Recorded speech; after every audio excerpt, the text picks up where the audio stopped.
Greetings, friends, and welcome yet to another ministry of the Victory Hour. This YouTube channel is brought to you by the Lord's people at Clavel Assembly in Foster, Rhode Island. My name is Jim Gallagher. I am the pastor at Clavel Assembly. If you want to contact me, my email is info@clavelassembly.com. Info@clavelassembly.com. Or you can write to me, the Victory Hour, P.O. Box 222. Foster, Rhode Island, 02825. Now, we're in a series talking about the postponed kingdom in a larger series talking about the errors of dispensationalism. Let me take a break from that today. I want to take a break from that today because I just got something I wanted to talk about. And I don't know if I'll go the full half hour today. I'm just kind of throwing this in to finish off this week. And we'll resume whatever we're going to do. Maybe continuing in the postponed kingdom thing. Or we'll figure it out. But I just something got under my skin. I felt like I've got to say this. I've got to bring it to the people at large on YouTube. And so that's what I'm doing. And what I'm talking about is because this morning I got up and I went to YouTube to look at something. You know how on YouTube it has, so you type in a subject and then it's got all the choices you can pick. And they're like this. They're coming down, you one after another, and then there'll be a horizontal row of YouTube shorts. And the YouTube shorts are like narrow and tall, so they don't take up the whole screen of your computer. You can tell. It's just like a cell phone. You're holding the cell phone up, and that's all those are. And usually they're like a minute or less. Sometimes they're even shorter, but they're just YouTube shorts. And a lot of those YouTube shorts, I have to say this, a lot of those YouTube shorts are TikToks. Now, I don't ever go, and I've never gone to TikTok, but I've clicked on a few of those on YouTube because they were posted on YouTube. See, what is this anyway, these TikTok? They're just foolishness. So I'm not sure that all those, I'm quite sure that all those YouTube shorts they're not all TikToks, but some of them are. And, or they're posted or relinked from TikTok. I don't know how that works, but first of all, TikTok is run by the communist Chinese. How foolish Americans have become to engage themselves on that platform where it's meant to corrupt our people and our culture. Now, the TikTok in communist China isn't like the TikTok in America. The TikTok in communist China is meant to teach people how to be productive. How to, engineering, building, disciplines that can strengthen their Marxist state for global revolution. But when it comes to American TikTok, it's all garbage. Low IQ nonsense. And so a lot of those YouTube shorts are like that. Not all of them, but a lot of them are. And I've just, when you hover over them, they begin to play. And I was just like, these shorts, they're so stupid. And I'm going through them. I'm just going to tell you, I'm going to describe what I saw. Because I think this is a window into the American soul. It's a window into the spiritual state of our nation and our people at this present time. And I got to admit, I don't like what I see. I really don't. So I'm going through these shorts, and there was a couple that jumped out at me. And I don't ever really go through the shorts, but I'm looking through them, and there were some reoccurring themes that came up. They weren't in order, but they would crop up like every 6 or 7 you click through. And for instance, they had these gold digger scenes, and it's all about gold diggers, right? So there was one where a guy is driving his car into a neighborhood. It may be like a gated community. Oh, no, these are Karen clips. Karen clips. Yeah, that's what they are, Karen. And you see Karen, right?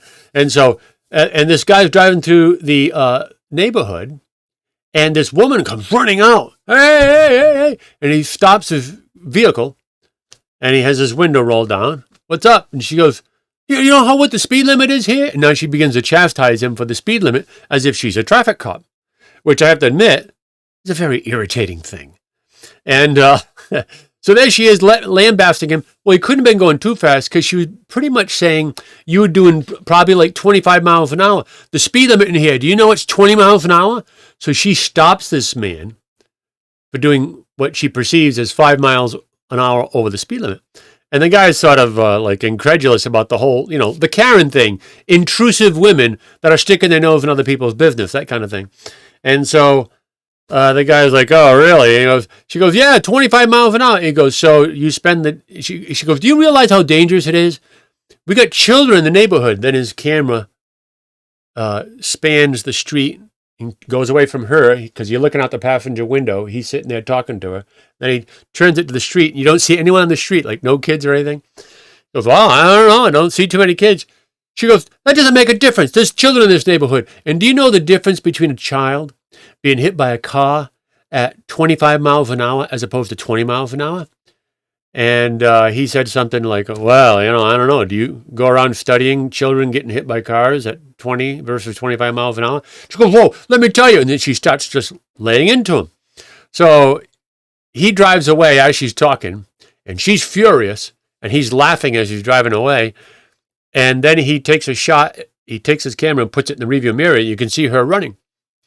So he stops. He lets her catch up, and then she continues to lay into him. And then he's kind of like taking it all lightly and mocking her. And like, this is a Karen. And she was very irritating. There's no question about it. You think, oh, that's terrible. And then, okay, but what is this? Okay, who cares? So then I went through several more. And then there was another one that was like another Karen clip. And Karen's there. And this one, a lady come out. And she comes up to a guy's car. They're in a parking lot. And she starts taking pictures. And the guy was about to get in his car, and he comes out. He says to the lady, hey, what are you doing? She goes, I'm taking a picture of your car and my car. Why? She goes, you scratched my car. He goes, I didn't scratch your car. She goes, look how close your car is to my car. And they were very close. It looked like they were about 6 inches apart. I mean, there's no way. Now, his car was up against her passenger door, not her driver door. There's no way anybody was going to open that door. And she goes, but look, I've got the scratch. She had this scratch on the front of her car, which was nose out in the parking area. He says, I didn't do that. You had to do it. Look how close you are. He goes, I don't have any scratches on my car. If I scratch your car, I'd have something on my car. There's nothing there. No, it had to be you. Look how close you are. And she's going on. She's being very irritating, right? And then he says, now, wait a minute. Let me look at this scratch. He's looking at it. He goes, hey, that scratch is old. It's old. I don't know if a little rust was on it a little bit. Just that kind of thing.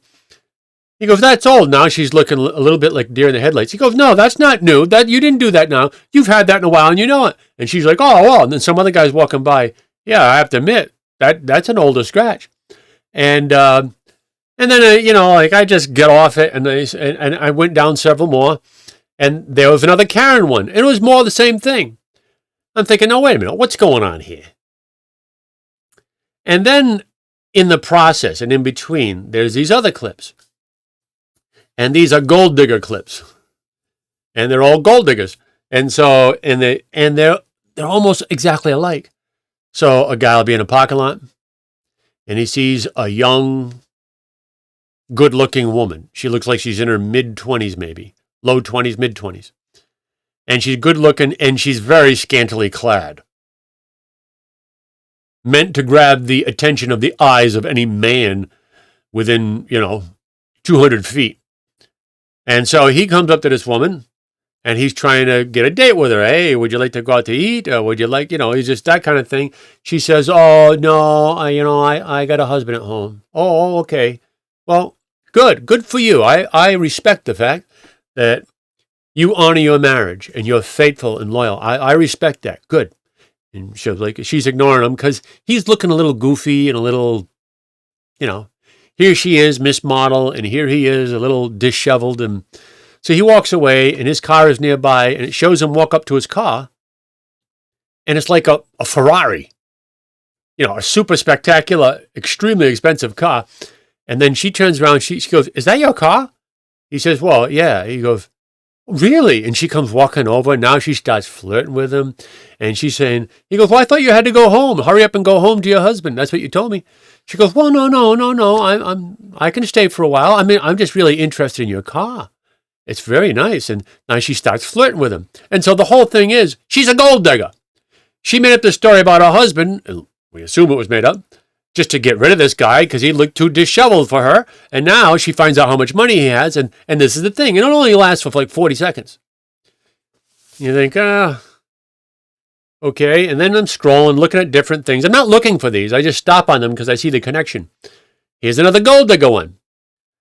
And this time a guy approaches another good-looking, 22-year-old, very, very scantily clad, meant to arrest the attention of any male eyes within 200 feet.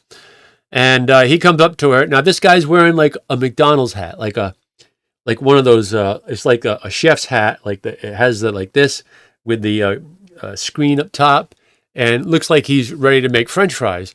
And it looked like a McDonald's uniform, but it was really just regular street clothes, but he had the McDonald's hat. So it looked like he worked at McDonald's. So he begins to ask her out, hey, would you like to go get a coffee or something like that? She says, oh, no, I'm in a rush. I got to go do this, that, and the other. Okay, hey, good for you, and get your job done. Don't mean to interrupt. Sorry. And he walks over his car. He goes, oh, I think I left I don't know if I got my wallet. And he went to go into the trunk of his car. He opened the trunk. Well, the car was like, a Porsche or a Maserati or, something super spectacular. And she sees it and she comes walking over. Oh, that's a very pretty color car. I never seen a car. Now she starts flirting and back and forth. And he's trying to hey, well, I thought you had to go. No, but I'm so interested in this car. Could you take me for a ride and all this stuff? So now here's the thing. And I tell all these stories to say this. How is this captured how is this captured on a phone? So this guy's going to go up and ask this girl for a date in a parking lot. Well, who in the world is filming that on their cell phone as he does it? And every single one, and I think these are all setup jobs. They're fake. These things aren't happening. People love to get angry at Karen. So they make Karen videos on their phone, on their cell phones, and then post them. And they get a bunch of hits. Or they do the gold digger ones. A bunch of gold digger ones. And there are certain ones that are always going to be clicked on because people want to be angry at certain kinds of people. Gold diggers, Karens, and this kind of thing. But it's all fake. It's fake. There's some magical person that is viewing and filming these very obnoxious, supposedly, situations and catches them perfectly with perfect angles and the conversation. The person never stops to say, like the woman will never stop to say, hey, what's he doing? What's he filming us for? No, it's as if he's not there. It's fake. I got to thinking, how stupid are we?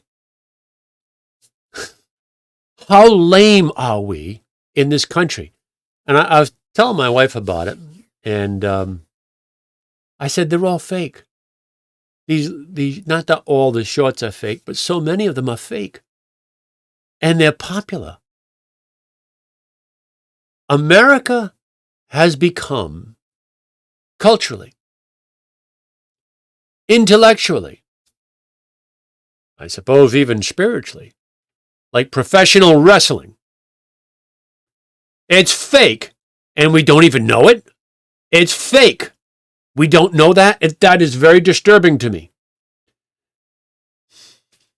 Back in the 70s, I used to go to Jack Witchy's Sports Arena. And Jack Witchy's Sports Arena was in Attleboro or North Attleboro. It's gone now. But they used to have professional wrestling matches. And the building was only like the size of a high school gym. It was small. I mean, maybe it held 300 people. That was it. And these professional wrestlers, ones that you'd see on TV, would come there. And it was a regular thing. I think they used to do it every Friday or Saturday night. I forget. And, of course, I thought wrestling was kind of dumb. It was all so fake.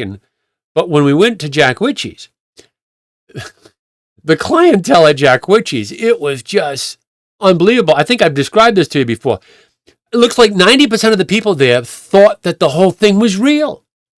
There would be women crying when the bad guy's cheating, when the when the referee isn't looking because he's being distracted by the manager of the bad guy. And it was like, well, this is ridiculous. But when you saw what was going on, the mayhem, and back in the 70s, it was a lot more wild. It wasn't a soap opera. It was wild. And I'd get to laughing, and I hate to say it, but it just seemed moronic. And you'd see the people, and they were so pathetic, and they were into this, and they believed it was real. You could tell. It wasn't just that they were getting psyched up and they knew it was fake. These people were, I mean, you'd see whole families together, and it was like, oh, this is so bad. And we would laugh so hard. Me and my friends, when we went, we'd laugh so hard, but we weren't laughing at the wrestlers. We were laughing at the ignorance of the people. It's unbelievable. And America has become Jack Ritchie's sports arena. America has become professional wrestling. Fake. It's fake, and we don't even know it.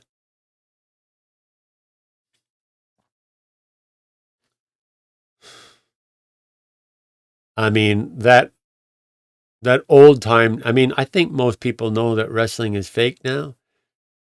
I mean, I think the cat's out of the bag. And a lot of people knew it back in the 70s, but there was a large group that didn't.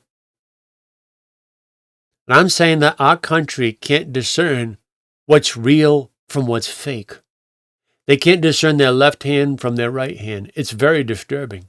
I went to Jack Ritchie's. I hate to say it this way, and I don't mean to be unkind, but it seemed like low IQ, dull people. Now, here's the thing. I don't think the problem with America today is low IQ. That's not the issue.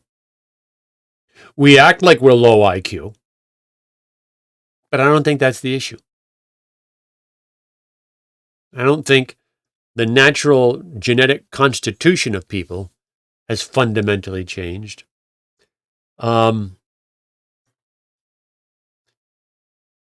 So I think it's worse than if we were low IQ people. Then, maybe we'd have we were gullible, we were susceptible, we couldn't put two and two together.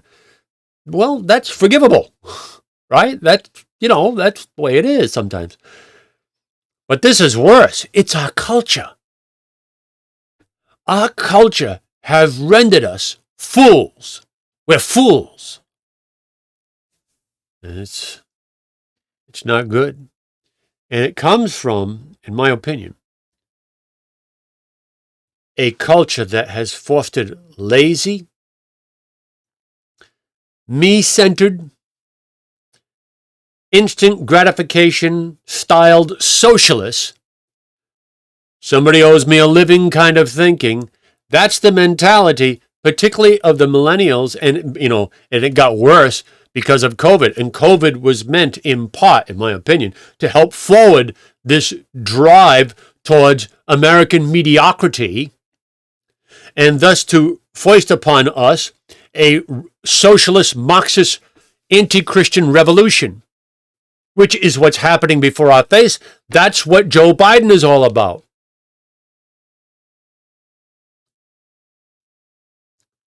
And it has filtered down into the churches. By the way, I hope you had an opportunity to see Elder Pizzulo's, Elder Shane's sermon that we posted here on this channel this past Monday. Because he talked about vain worship. And that whole subject matter is connected to everything I'm saying. I'm only reacting to what some YouTube clips I saw just this morning. And I said, I'm going to make a victory hour about this. Because it's a window into the spiritual, intellectual, and emotional state of our nation, which is we are where we are by virtue of an intentional revolution that really has been going on for decades. It began to rise up in the 1960s with the inroads of Marxism, and it's been going ever since. But we've had other influences that have added strength to that revolution and has guided it and moved it in certain directions to forward the cause, and they've been very effective the last 3-4 years. We have a problem.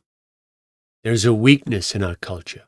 And we, listened very carefully, if we don't arrest it, we will be destroyed.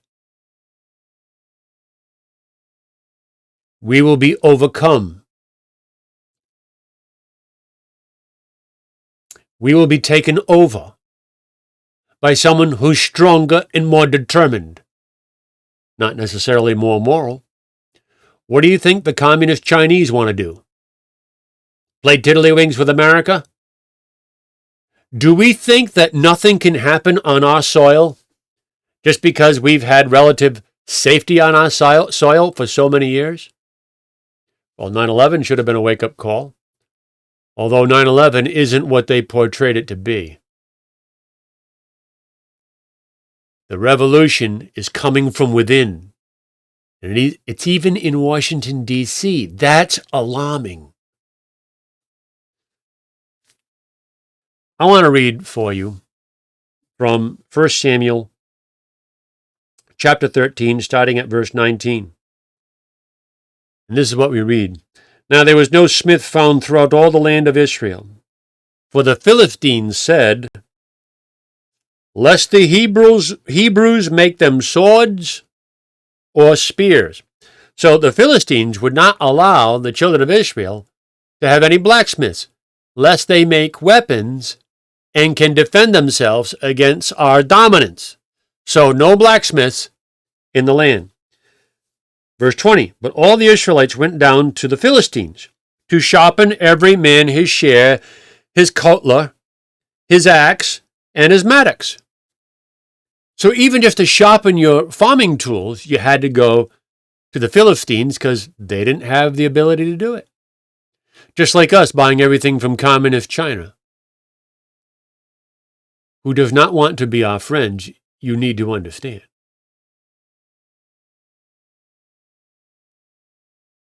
Yet they had not a file for mattocks, or for the coulters, or for the forks, or for the axes, and to sharpen the goads.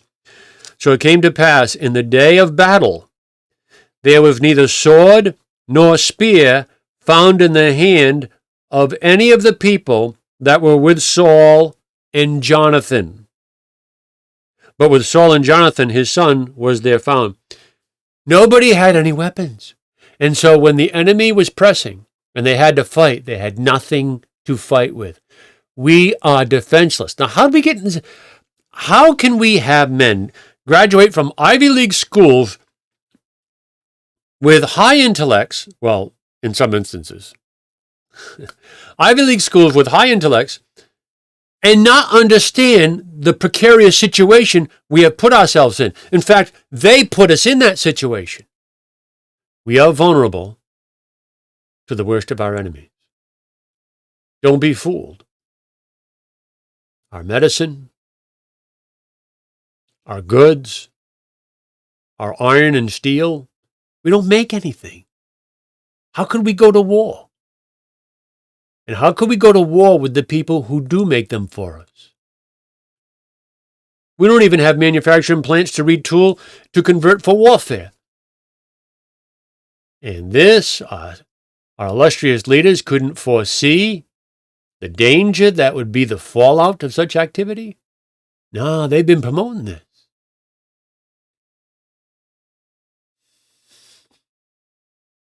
So I got to thinking, how does a people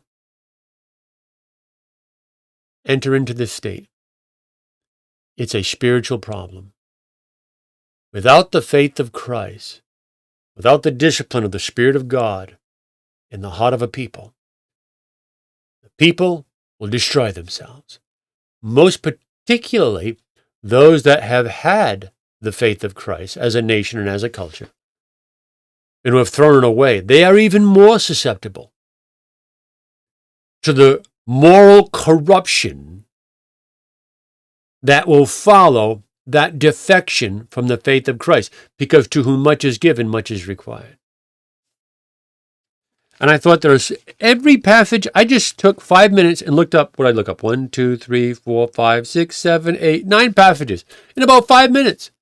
And then there's probably better passages that I could read, but let me read, okay, I'll start at Ezekiel 34. And these help to explain how we've come to the place that we've come to. Ezekiel 34. And I'm going to start reading at verse 1.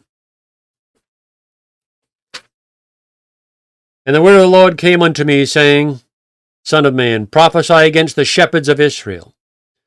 Prophesy and say unto them, Thus saith the Lord God unto the shepherds, Woe be to the shepherds of Israel that do feed themselves. Should not the shepherds feed the flocks? Ye eat the fat, and ye clothe you with the wool. Ye kill them that are fed, but ye feed not the flock. The diseased have ye not strengthened, neither have ye healed that which was sick, neither have ye bound up that which was broken. Neither have ye brought again that which was driven away, neither have ye sought that which was lost. But with force and with cruelty have ye ruled them.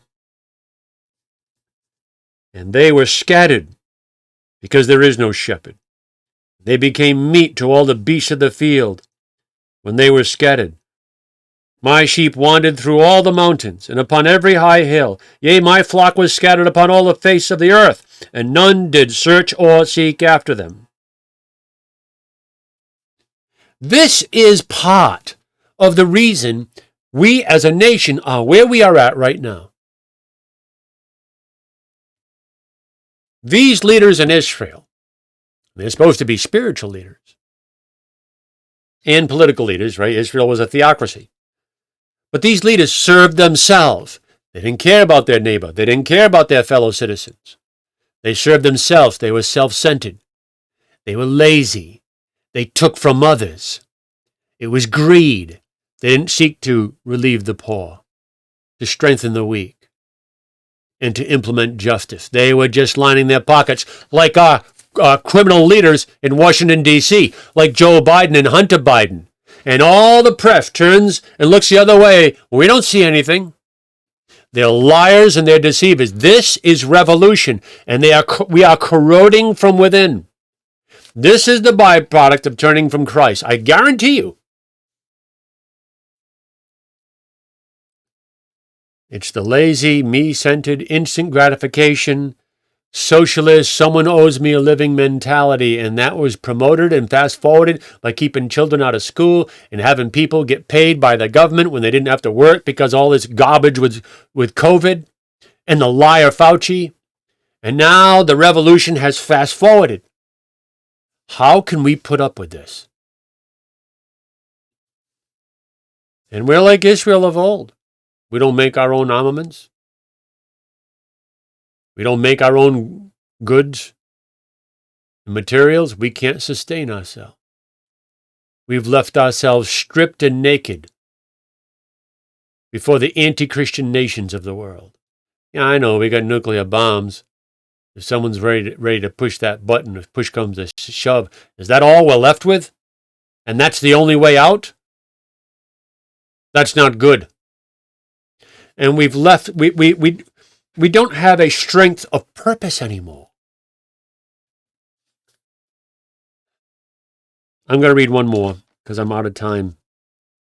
I didn't even think I'd take the half hour up, but I don't know. This got under my skin. I just had to blow up some steam. I may continue the first part next week, and then we'll get back to what we were doing. A little reprieve, a little break here. But wow, some break this is, Pastor. Yeah, I know what you mean. But Mark chapter 10, verse 42 to 45. Mark chapter 10, 42 to 45.